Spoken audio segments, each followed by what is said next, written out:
नमस्कार दोस्तों, कैसे हो सारे। होप आप सारे अपने घर पे सुरक्षित होंगे, स्वस्थ होंगे। आज अपन चर्चा करेंगे विद्युत क्षेत्र की और विद्युत क्षेत्र की तीव्रता की। देखिए, हमने पहले डिस्कस किया था कि आवेश, दो आवेशों के मध्य जो बल लगता है वो क्षेत्रीय बल लगता है।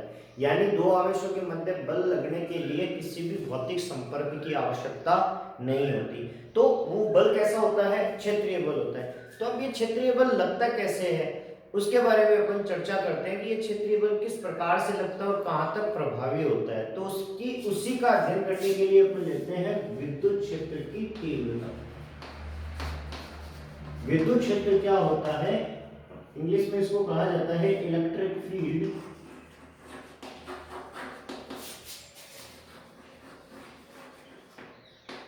इलेक्ट्रिक फील्ड क्या होता है? तो देखिए, एक कोई आवेश ले लेते हैं अपन, ये मान लेते हैं Q है और इसको मैंने नाम दिया है स्रोत आवेश।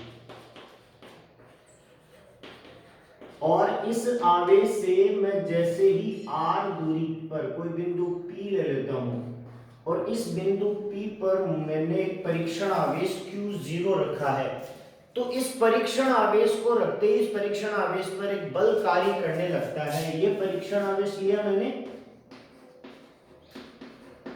इस परीक्षण आवेश पर एक बल कार्य करने लगता है और वो जितना बल लगेगा वो उतने ही विद्युत क्षेत्र को बताएगा। तो विद्युत क्षेत्र होता क्या है कि किसी भी आवेश के चारों ओर का, इस आवेश के चारों ओर का वह क्षेत्र जिसमें रखा गया कोई अन्य आवेश बल का अनुभव करे, तो उस क्षेत्र को, पूरे क्षेत्र को अपन कहते हैं विद्युत क्षेत्र।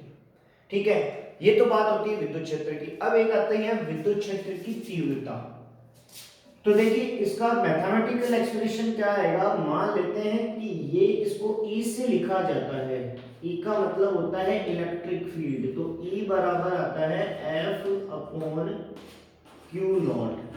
जहां पर F क्या है? इस परीक्षण आवेश पर लगने वाला बल है। ठीक है, तो इसका ये फॉर्मूला होता है। यदि मैं Q बराबर 0 बराबर परीक्षण आवेश 1 कूलम ले लेता हूं, तब मेरे पास E आ जाता है, E बराबर F, E बराबर आ जाता है मेरे पास F। अर्थात अब यहां से एक बहुत ही बड़ी सुंदर परिभाषा आपके सामने आ जाती है कि विद्युत क्षेत्र की तीव्रता किसे कहते हैं। तो आप बोलोगे कि स्रोत आवेश की विद्युत क्षेत्र में रखे गए किसी भी इकाई परीक्षण आवेश पर लगने वाले बल को, इकाई परीक्षण आवेश पर लगने वाले बल को क्या कहा जाता है? विद्युत क्षेत्र की तीव्रता कहा जाता है। ठीक है, तो ये अपने पास मान आ जाता है, विद्युत क्षेत्र की परिभाषा आ जाती है कि विद्युत क्षेत्र किसे कहा जाता है। इस पे आधारित बहुत सारे क्वेश्चन पूछे जाते हैं। बल पूछा जाता है विद्युत क्षेत्र के कारण लगने वाला बल। तो बल कितना आ गया भाई परीक्षण आवेश पर? ये बल आ जाता है अपने पास परीक्षण आवेश पर लगने वाला बल F बराबर आ जाता है Q0E।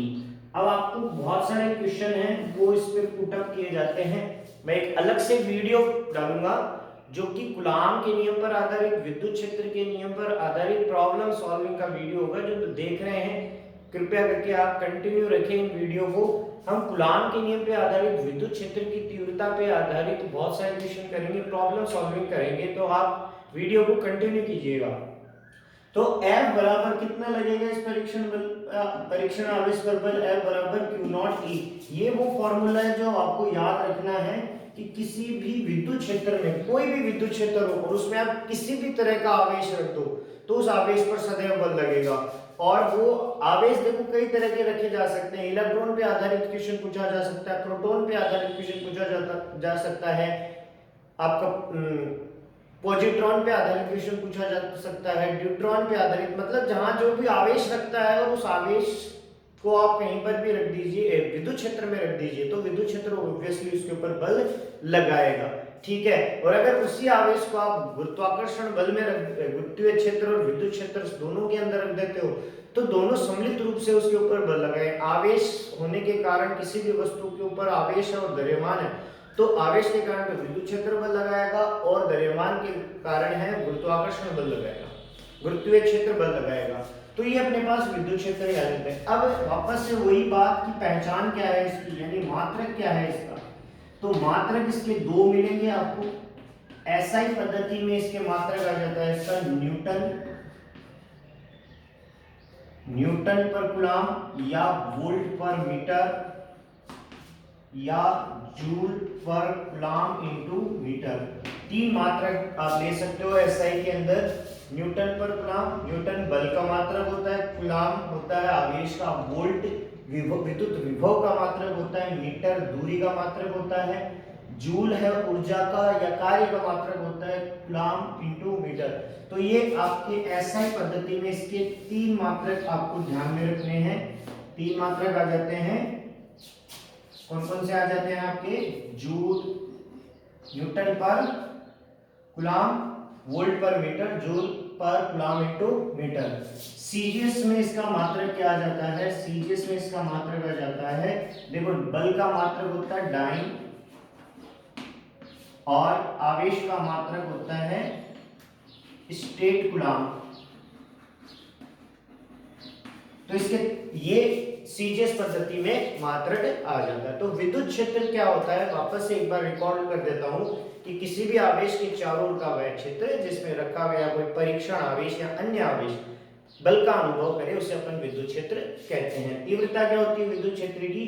कि विद्युत क्षेत्र में किसी भी इकाई आवेश पर लगने वाले बल को अपन कहते हैं विद्युत क्षेत्र की तीव्रता। एक चीज यहाँ पे बताना चाहूंगा कि यहाँ जो स्रोत और परीक्षण आवेश है इनको ध्यान रखना कि स्रोत आवेश के विद्युत क्षेत्र को ये परीक्षण आवेश प्रभावित नहीं करेगा, बिल्कुल नहीं करेगा।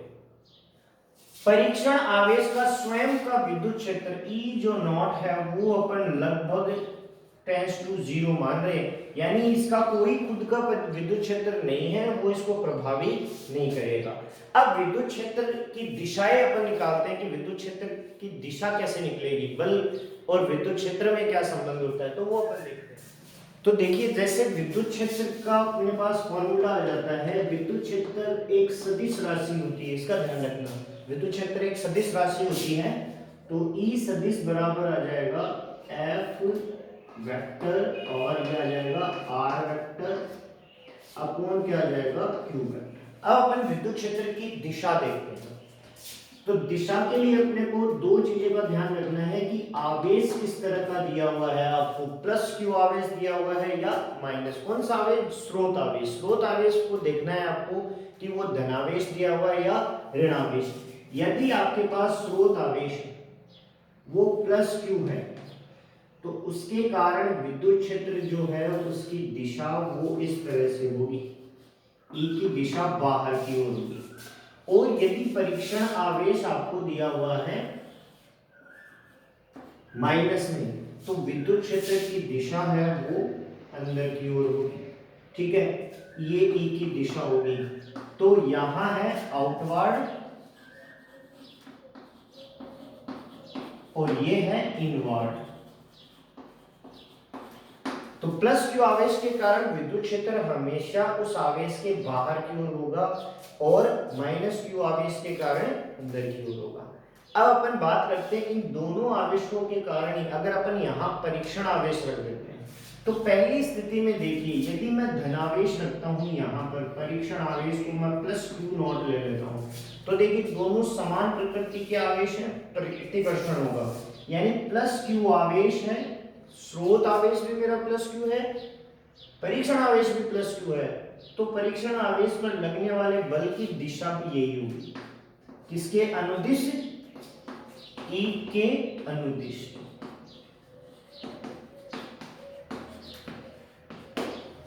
जब स्रोत आवेश कैसा हो धनात्मक, परीक्षण आवेश भी कैसा हो धनात्मक, तब F की दिशा क्या आ जाएगी मेरे पास? एक बार इसको अपन ऐसे देख लेते हैं कि अपन स्रोत आवेश प्लस ही ले लेते हैं। अब अगर मैं स्रोत आवेश तो धनात्मक रखता हूं लेकिन परीक्षण आवेश क्या रखता हूं मैं? माइनस क्यू ले लेता हूं, ठीक है। इस स्थिति में देखिए स्रोत आवेश धनात्मक है और ये माइनस क्यू है, तो बल की दिशा जो होगी, देखो विद्युत क्षेत्र इधर लग रहा है, परीक्षण आवेश को ये माइनस क्यू को एक्ट्रेट करने की कोशिश करेगा, तब लगेगी आवेश के केंद्र के अनुदिश।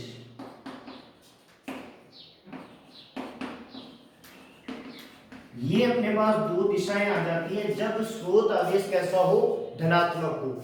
अगर स्रोत आवेश अपन ले लेते हैं ऋणात्मक, माइनस क्यू ले लेते हैं, तो माइनस क्यू से अपन ने देखा कि E बराबर क्या आ जाता था, ये दिशा आई थी अपने पास E की। अगर मैं यहाँ माइनस क्यू चार्ज लेता हूं तो दोनों में क्या होगा, प्रतिकर्षण होगा, तो बल की दिशा ये लगेगी। ठीक है, ये इसको प्रतिकर्षित करेगा, F बराबर F की दिशा आएगी ये। और अगर मैं यहाँ प्लस क्यू आवेश लेता हूं तो ये इसको आकर्षित करेगा, विद्युत क्षेत्र की तरफ भागने की कोशिश करेगा ये।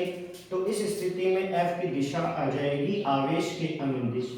तो हमारे को ये देखना है कि हमें आवेश किस तरह का दिया हुआ है, धनावेश दिया हुआ है या ऋणावेश दिया हुआ है, और परीक्षण आवेश भी हमें ये देखना है कि वो धनावेश है या ऋणावेश है। तो सामान्यतः विद्युत क्षेत्र की दो दिशाएं होती हैं, धनावेश के कारण होती है बाहर की ओर और ऋणावेश के कारण होती है अंदर की ओर। ठीक है, और परीक्षण आवेश पे लगने वाले बल की भी दो दिशाएं मिलती है। अगर परीक्षण आवेश है वो धनावेश युक्त विद्युत क्षेत्र में आता है तो उसके ऊपर बाहर की ओर बल लगता है, और अगर ऋणात्मक है परीक्षण आवेश तो अंदर की ओर बल लगता है। अब विद्युत क्षेत्र है उसके बारे में एक बहुत ही महत्वपूर्ण जानकारी आती है। विद्युत क्षेत्र हमें एक उस तथ्य को उजागर करता है जिससे कई बार हमारे को एक विरोधाभास था। बात करते हैं अपन कुचालक की। देखो आपने देखा होगा कि अचानक वायु के अंदर कई बार तार है वो टकरा जाते हैं, जो धारावाही चालक तार होते हैं उनमें टकराव हो जाता है तो चिंगारी उत्पन्न होती है। तो चिंगारी अपने को इलेक्ट्रिसिटी क्यों मिल रही है वायु में, जबकि वायु के लिए तो ये कहा जाता है कि वायु है शुष्क, जो वायु होती है वो अचालक होती है, लेकिन अपने को फिर भी वहां पर आवेश मिल रहे हैं। उसका कारण क्या है, तो देखिए अचालक पदार्थ क्या होते हैं। अचालक या पैरावैद्युत पदार्थ क्या होते हैं। अचालक या पैरावैद्युत पदार्थ वो होते हैं जिनके ये इलेक्ट्रॉन हैं वो कैसे भी हिलेंगे नहीं, जाएंगे नहीं बाहर। ये इलेक्ट्रॉन है बाहर नहीं जाएंगे। पे आप किसी लकड़ी के टुकड़े को विद्युत क्षेत्र में या किसी धारावाही चालक तार के ऊपर रखिए, आपके करंट नहीं आएगा। कारण क्या है, क्योंकि वो अचालक, और अचालक के आवेश हैं वो है गति नहीं करते। तो फिर कब गति करते हैं, देखो चालकों के अंदर है धारा है वो खूब बहती है, क्योंकि चालकों के अंदर अपन कहते हैं मुक्त इलेक्ट्रॉन होते हैं। चालकों के अंदर एक एटम के इलेक्ट्रॉन है वो दूसरे एटम में गति कर सकते हैं और दूसरे के इसमें गति कर सकते हैं, लेकिन कुछ चालकों में ऐसा नहीं होता। चालकों के अंदर ये इलेक्ट्रॉन है ये बाहर भी जा सकते हैं, विद्युत क्षेत्र के अनुदिश जा सकते हैं। तो जैसा अपन करते हैं कि ये चालक लेते हैं अपन इस धारा वैद्युत की या 10th क्लास में आप पढ़ के आए होंगे कि ये चालक का टुकड़ा था। जैसे आप इसके ऊपर बैटरी लगाते हो तो बैटरी की वजह से इसके जो इलेक्ट्रॉन थे वो इलेक्ट्रॉन गति करने लगते हैं। ठीक है, किधर धनाग्र की ओर गति करने लगते हैं। लेकिन कुछ चालकों में ऐसा नहीं होता। आप एक लकड़ी के टुकड़े के ऊपर बैटरी लगाइए फिर भी धारा का प्रवाह नहीं होगा। रीजन क्या, कारण क्या, लकड़ी के टुकड़े से धारा का प्रवाह क्यों नहीं होगा। यहां आपने इस बैटरी के द्वारा क्या लगाया, विद्युत क्षेत्र लगाया। इस विद्युत क्षेत्र की तरफ क्या होने लग गया, आकर्षित होने लग गए। कौन, ये इलेक्ट्रॉन। ये इलेक्ट्रॉन विद्युत क्षेत्र की तरफ आकर्षित होने लग गए। जब अपन किसकी बात करते हैं, चालक की बात करते हैं। ध्यान से सुनना, ये बहुत ही इंपॉर्टेंट बात है और एक बहुत बड़ा मिसकंसेप्ट हमारा दूर होने जा रहा है। चालक के केस में क्या होता है कि ये विद्युत क्षेत्र के अनुदिश ये आवेश गति करने लगते हैं। ठीक है, जैसे अपन ने कहा था कि अगर विद्युत क्षेत्र धनात्मक है और ये आवेश ऋणात्मक है तो ये इसके अनुदिश गति करेगा। लेकिन कुचालकों में नहीं होता। अगर मैं यहाँ पर कुचालक लूं तो ये आवेश इस विद्युत क्षेत्र से आकर्षित नहीं हो रहे। क्या ऐसा संभव है? बिल्कुल ऐसा ही हो रहा है कि ये कुचालक लकड़ी रख दूं और विद्युत क्षेत्र में रख दूं तो उसके आवेश कोई गति नहीं करेंगे। लेकिन अब काम की बात आती है, ये बैटरी का अगर आप पावर बढ़ाते जाते हो बढ़ाते जाते हो बढ़ाते जाते हो तब क्या होगा। तो देखिए, मान लो ये कोई कुचालक है जिसके मैंने दो परमाणु लिए। अब मैं यहाँ विद्युत क्षेत्र बढ़ा रहा हूँ, E का मान बढ़ा रहा हूँ। E मान लीजिए मैंने कर दिया है 100 वोल्ट पर मीटर। अब देखा कि ये इस कुचालक के आवेश हैं वो बढ़ नहीं, इधर गति नहीं कर रहे, जब मैंने विद्युत क्षेत्र कितना किया 100 वोल्ट में। अब विद्युत क्षेत्र और बढ़ाता हूं तो मतलब और धनावेश यहां ले आता हूं, तो मैंने देखा विद्युत क्षेत्र और बढ़ा दिया, यानी 100 की जगह मैंने इसको कर दिया 1000 वोल्ट पर मीटर। अभी भी मैंने देखा कि यहां इस कुचालक, ये जो कुचालक है या अचालक है, इसके परमाणु के इलेक्ट्रॉन है वो इधर गति नहीं कर रहे हैं। अब मैं क्या करता हूं, इस विद्युत क्षेत्र को 1000 की जगह 10,000 वोल्ट पर मीटर कर देता हूं। अब मैंने देखा कि अचानक से ये इलेक्ट्रॉन है वो गति करने लगते हैं, और यहां अचानक से इलेक्ट्रॉन जब गति करेंगे तो एक चिंगारी उत्पन्न होगी या अचानक से आपको धारा मिलेगी। ऐसा होता है हमारी डेली लाइफ में भी होता है कि जैसे दो तार टकराते हैं, अचानक से वायु में चिंगारी होती है, जबकि वायु में धारा का प्रवाह हो ही नहीं सकता, आवेश प्रवाहित हो ही नहीं सकते। फिर क्यों हो रहा है ऐसा? वो इसलिए हो रहा है कि हमने वहां किसका मान बढ़ा दिया है, विद्युत क्षेत्र का मान बढ़ा दिया है, और ये विद्युत क्षेत्र का मान बढ़ाने की वजह से वायु के अंदर जो अचालक या पैरावैद्युत पदार्थ का गुण था वो अपनी अचालकता खो देती। तो वायु कैसे हुई, वायु की अचालकता है ये लोस्ट कैसे हुई, डिस्ट्रॉय कैसे हुई? वो इस वजह से हुई कि हमने ई का मान बढ़ा दिया। तो कोई कुचालक वस्तु कहां तक कुचालक रहती है? जहां विद्युत क्षेत्र के एक निश्चित मान तक वो कुचालक रहती है। अगर आप उस वस्तु के एक विद्युत क्षेत्र के निश्चित मान के बाद में विद्युत क्षेत्र का मान बढ़ा देते हो तो वो वस्तु अपनी कुचालकता के गुण को या अचालकता के गुण को खो देती है। अगर उससे आगे कर दिया आपने विद्युत क्षेत्र तो वो वस्तु है वो चालक की तरह व्यवहार करने लग जाएगी। और ऐसा हमारी मॉडर्न लाइफ में बहुत अच्छा कंपोनेंट है जिसे अपन अर्धचालक कहते हैं। तो अर्धचालक क्या होता है? अर्धचालक सामान्य तो किसकी तरह है, उसके इलेक्ट्रॉन गति नहीं कर रहे हैं, लेकिन हम वहां पर विद्युत क्षेत्र का मान बढ़ाते जाते हैं और एक स्थिति ऐसी आती है कि अचानक से धारा का प्रवाह होता है, वो अचानक से इलेक्ट्रॉन भागने लगते हैं। तो भागने क्यों लगे? क्योंकि विद्युत क्षेत्र का अपन एक मान बढ़ा देते हैं। तो अचालक पदार्थ जो होते हैं वो कहां तक अचालक या पैरावैद्युत पदार्थ, ध्यान रखना है पैरावैद्युत और अचालक एक ही बात है, कब तक अचालक रहते हैं? विद्युत क्षेत्र के एक निश्चित मान तक। तो अचालक या पैरावैद्युत पदार्थों का वह गुण जहां तक वो अपनी अचालकता बनाए रखता है, इस गुण को कहा जाता है, ध्यान से देखना यहां, पैरावैद्युत सामर्थ्य। पैरावैद्युत सामर्थ्यता, डाया इलेक्ट्रिक स्ट्रेंथ कहा जाता है, स्ट्रेंथ, डाया इलेक्ट्रिक स्ट्रेंथ, यानी विद्युत क्षेत्र का वह मान जहां तक कोई भी कुचालक या अचालक वस्तु अपनी कुचालकता या अचालकता बनाए रखती है, उसे अपन कहते हैं पैरावैद्युत सामर्थ्य। ठीक है, और अलग अलग कुचालकों के लिए इसकी अलग अलग होती है। बोर्ड एग्जाम में सबसे पहले ये क्वेश्चन पूछा जाता है कि पैरावैद्युत सामर्थ्य किसे कहते हैं? तो विद्युत क्षेत्र का वह मान जहां तक कोई पैरावैद्युत पदार्थ या अचालक पदार्थ अपनी अचालकता बनाए रखता है। वायु के लिए इसका मान होता है 3 × 10⁶ वोल्ट पर मीटर। अगर इससे ज्यादा मान हो जाए विद्युत क्षेत्र का तो अब वायु है अचालक नहीं रहेगी, वायु क्या बन जाएगी? चालक बन जाएगी, और वायु का आयनीकरण स्टार्ट हो जाएगा। आयनीकरण आप सारे जानते हो, केमिस्ट्री में आपने पढ़ा है कि ऑक्सीडेशन के प्रोसेस में क्या होता है, क्या इलेक्ट्रॉन रिलीज होता है, ऑक्सीजन किसी से भी रिएक्ट करती है तो वो इलेक्ट्रॉन का रिलीज होता है। तो आयनीकरण स्टार्ट कब होगा? जब विद्युत क्षेत्र का मान 3 × 10⁶ वोल्ट पर मीटर से ज्यादा हो जाए। और ऐसा हम आकाशीय बिजली देखते हैं उसके अंदर होता है, वहां विद्युत क्षेत्र का मान 3 × 10⁶ वोल्ट पर मीटर से ज्यादा होता है। तो वायुमंडल में उपस्थित नाइट्रोजन और ऑक्सीजन गैस, इनका क्या हो जाता है? आयनीकरण हो जाता है, और आयनीकरण के प्रक्रिया में इलेक्ट्रॉन मुक्त होते हैं और पॉजिटिव आयन मुक्त होते हैं। उन इलेक्ट्रॉन और पॉजिटिव आयन की वजह से हमें बहुत ह्यूज अमाउंट में है वो इलेक्ट्रॉन मिलते हैं, या आप कह सकते हो करंट, इलेक्ट्रिसिटी मिलती है।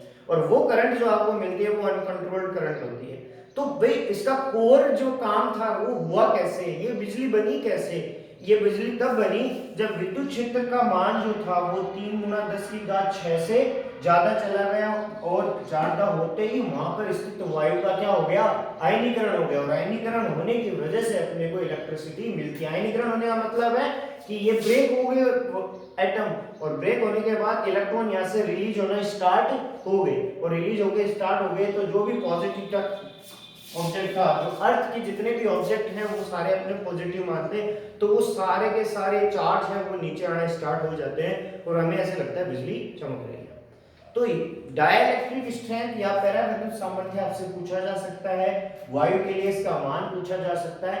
तो अब यहां से निष्कर्ष निकलता है कि विद्युत क्षेत्र है वो किसी भी कुचालक के आसपास कितना है, वो विद्युत क्षेत्र है उस कुचालक को कुचालक बनाए रखता है। अगर उस कुचालक की सामर्थ्य से ज्यादा आपने विद्युत क्षेत्र कर दिया तो विद्युत क्षेत्र की वजह से वो कुचालक है वो अपने इलेक्ट्रॉन का परित्याग करना शुरू कर देता है।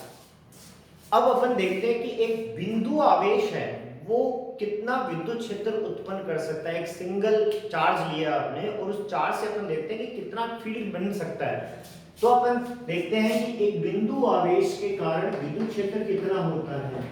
तो मैंने बिंदु आवेश लिया है, पॉइंट चार्ज लिया है और उससे फील्ड कितना बनता है वो अपन देखते हैं। पॉइंट चार्ज है अपन इसको ऐसे मानते हैं कि एक आवेश ही है और उससे विद्युत क्षेत्र बनेगा कितना। तो मान लेते हैं मेरे पास एक आवेश है जिसे मैंने नाम दिया है +q आवेश है और ये स्रोत आवेश है, और इससे मेरे पास r दूरी पर एक परीक्षण आवेश है q0। ठीक है, तो पहले तो अपन देखते हैं कि कूलॉम का नियम क्या कहता है। कूलॉम का नियम कहता है कि अगर r दूरी से कोई भी दो आवेश, ये p पॉइंट ले लेता हूं, r दूरी से कोई भी दो आवेश एक दूसरे से पृथक हैं तो उनके मध्य एक बल कार्य करता है जिसके बारे में अपन ने पढ़ा है, F बराबर k q1 q0 q upon r square, समीकरण 1 आ जाता है। अब विद्युत क्षेत्र की परिभाषा क्या कहती है, विद्युत क्षेत्र की परिभाषा E बराबर क्या होती है आपके पास F अपॉन q0। ठीक है, ये समीकरण 2 आ जाता है। 1 और 2 से अपन अगर इसको सॉल्व करते हैं तो F का मान देखिए इसमें रखते हैं अपन, तो अपने पास E का मान आ जाता है E बराबर k q upon r square, q not से q नॉट कैंसिल हो जाता है, तो ये मान आ जाता है मेरे पास विद्युत क्षेत्र का। तो आपसे कहे कि बिंदु आवेश के कारण कितना विद्युत क्षेत्र kq अपॉन r स्क्वायर। ध्यान रखना ये E का जो मान आया है ये SI पद्धति में आया है, SI पद्धति में, और ये k की जो मान वैल्यू होती है वो ये होती है 1 upon 4 pi epsilon not q upon r square. अगर यही मान आपसे CGS पद्धति में पूछ ले तो E CGS के अंदर आ जाएगा, E CGS में आ जाएगा Q अपॉन R स्क्वायर, क्योंकि CGS में K का जो मान होता है वो 1 होता है और SI के अंदर K का मान ये होता है। तो अपने को दोनों पद्धतियों में E का मान पूछा जा सकता है। अब E है विद्युत क्षेत्र है, वो एक तरह का बल ही तो है, तो बल कैसी राशि होती है, सदिश राशि होती है, तो विद्युत क्षेत्र भी एक सदिश राशि है। तो इसको अपन यहाँ इस फॉर्मूले को वेक्टर फॉर्म में अगर मैं लेना चाहूँ तो वेक्टर फॉर्म में ये आ जाएगा E vector is equal to KQ upon mod of R का होल स्क्वायर और R कैप। यहाँ R क्या है, ये स्थिति सदिश ले लीजिए आप। ठीक है, और इस R के अगर मैं निर्देशांक लेना चाहूँ इस R कैप को सॉल्व कीजिए आप। अगर मान लीजिए आपको इस बिंदु के निर्देशांक मिले कि ये x, y और z पर परीक्षण आवेश स्थित है, तब अपन कैसे लिखेंगे, तब E सदिश को आप इस तरह से लिखोगे E सदिश बराबर KQ अपॉन R के बारे में क्या है इंफॉर्मेशन आपके पास, R वेक्टर अपॉन, देखो R कैप को क्या लिख सकता हूं मैं, vector upon mod of R। तो वापस से वही बात कि E वेक्टर बराबर KQ R vector upon mod of R का होल क्यूब, ये आपके पास इसकी वेक्टर फॉर्म आ जाएगी अगर R दिया हुआ है। अगर आपको R के कोऑर्डिनेट दे दे तो R वेक्टर को आप ये लिख सकते हो एक्स आई कैप प्लस वाई जे कैप प्लस जेड के कैप और मोड ऑफ आर क्या आ जाएगा यहाँ पर, मोड ऑफ आर आ जाएगा under the root x square plus y square plus z square. तो ये आपके पास इंफॉर्मेशन आती है विद्युत क्षेत्र पे, विद्युत क्षेत्र के पे आधारित। तो विद्युत क्षेत्र क्या होता है, बिंदु आवेश के कारण KQ upon R square. Numerical के साथ जब भी आप जाओ तो इतना याद रखना कि E बराबर होता है KQ अपॉन R स्क्वायर। आपको इसका सदिश रूप पूछे तो E बराबर KQ upon R cap, R का स्क्वायर, मोड ऑफ R का स्क्वायर, धनात्मक ले लेंगे अपन इसको। अगर आपको उसके निर्देशांक भी दिए हुए हैं तो आप इसको इस तरह से लिख सकते हो, R vector x i x y z। निर्देशांक ऐसे ही कह देंगे, उसके निर्देशांक 2 3 5 है तो x का मान हो जाएगा 2i cap 3j cap 5k cap. फिर उसका मापांक निकालेंगे और यहाँ मापांक का होल क्यूब हो रहा है। यहाँ ग्राफ भी इंपॉर्टेंट है। देखो इसका ग्राफ क्या आता है, E और R के मध्य अगर मैं ग्राफ लूं तो ये ग्राफ मेरा इस तरह का आता है। ध्यान रखना ये ग्राफ E और R के मध्य है। तो और ये जो आवेश लिया है मैंने कैसा लिया है, प्लस क्यू आवेश लिया है। अगर यही आवेश मैं माइनस क्यू ले लेता हूं तो ये ग्राफ मेरा इस तरह का आएगा, फोर्थ क्वाड्रेंट में आएगा। यहाँ E है और ये R है, तो प्लस क्यू के कारण ग्राफ ऐसा बनेगा। देखो दोनों ही ग्राफ पैराबोलिक बनेंगे लेकिन क्वाड्रेंट चेंज हो जाएंगे। प्लस क्यू के केस में ये आएगा फर्स्ट क्वाड्रेंट में और माइनस क्यू के कारण आएगा ये फोर्थ क्वाड्रेंट में, लेकिन दोनों स्थितियों में परवलयाकार आएगा, पैराबोलिक आएगा। तो ये अपने पास विद्युत क्षेत्र आता है बिंदु आवेश के कारण। कोई आपसे पूछे कि बिंदु आवेश के कारण विद्युत क्षेत्र है वो शून्य कहां पर होगा, जीरो कहां पर होगा, तो देखिए ये साधारण सा फॉर्मूला है आपके पास। इस फॉर्मूले में अपन एक काम ये देखिए कि E बराबर है आपके पास PQ अपॉन R स्क्वायर, ठीक है। तो R बराबर जब मैं इनफाइनाइट पुट करता हूं तो मेरे पास E बराबर आता है 1 अपॉन KQ अपॉन इनफाइनाइट का square infinite, 1 upon infinite, E बराबर क्या आएगा 0। तो इसका मतलब क्या हुआ कि एक बिंदु आवेश के कारण विद्युत क्षेत्र शून्य कहां पर होगा, अनंत पर होगा। ये क्वेश्चन आपसे पूछा जा सकता है कि बिंदु आवेश के कारण विद्युत क्षेत्र शून्य कहां पर होगा, तो आपका जवाब देना है अनंत पर होगा। माइनस क्यू के कारण भी अनंत से शुरू होता है लेकिन दिशा किधर होती है, प्लस माइनस क्यू की केंद्र की ओर होती है, ठीक है। तो ये विद्युत क्षेत्र पे आधारित कुछ महत्वपूर्ण बातें अपन ने की थी। बाकी की बातें विद्युत बहुत, अगर बहुत सारे आवेश आ जाए, बहुल आवेश आ जाए तो अपन क्या करें।